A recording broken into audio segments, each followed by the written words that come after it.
俄罗斯准备无条件谈判，普京是要认输吗？其实较量远没有结束。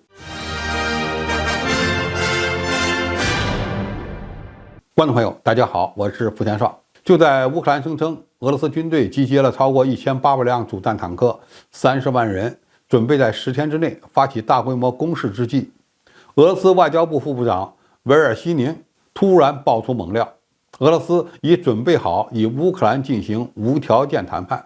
他表示，所有军事行动都是以谈判结束的。俄罗斯对此也做好了准备，但谈判需要建立在现实情况之上。对此，网上出现了多种解读，甚至有人认为普京终于要认输了。当然，这样的议论也不完全是空穴来风，其理由是俄罗斯出现了严重的财政赤字。仅1月份，俄罗斯石化能源的税收就较去年下降了46%。由于战争费用的支出增加了59%，预算赤字攀升至250亿美元。俄罗斯国家财富基金出售了3.6吨的黄金，用于弥补财政赤字。考虑到欧洲对俄罗斯石油的限价措施还会不断加码，俄罗斯天然气的出口规模也将进一步下降。今后，俄罗斯的财政会越来越困难。打仗烧的是钱，俄罗斯政府当前所面临的财政压力是越来越大，这是真的。想通过谈判结束战争也是真心的。那么现在的问题是，维尔西宁所说的无条件谈判是否意味着俄罗斯快撑不住了呢？答案是否定的，因为俄罗斯面对战争的韧性远远超过西方的预料。当前的困难最多也就是日子过得苦一点。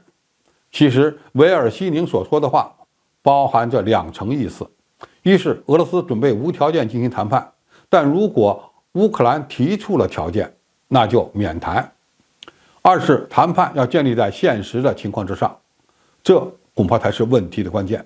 而现实的情况是，俄罗斯要求乌克兰承认乌东4州并入俄罗斯的现实。普京的最新表态也认为，这4个地方在历史上原本就是俄罗斯的领土。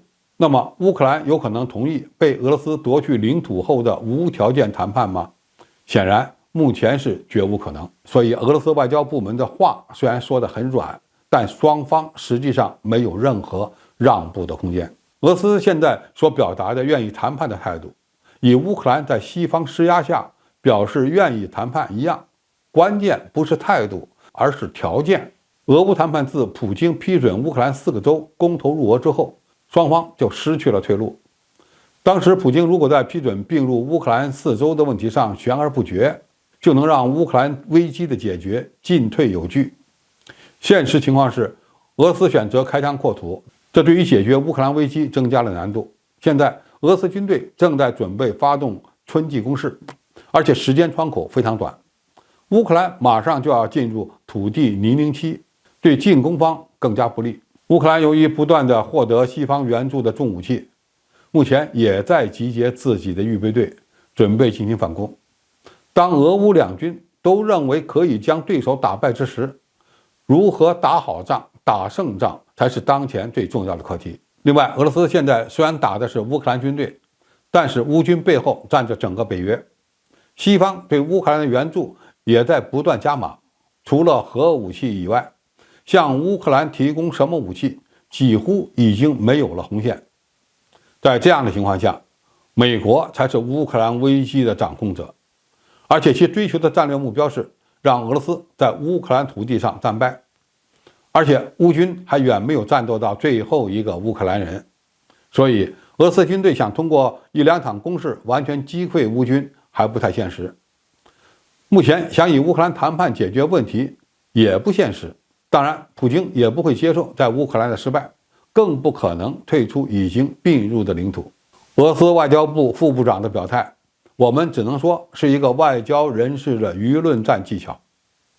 这场战争实际上的掌控者是美国，真正的对决者是美国与俄罗斯。拜登前几天刚说了，援助乌克兰没有期限，西方国家正团结在美国周围。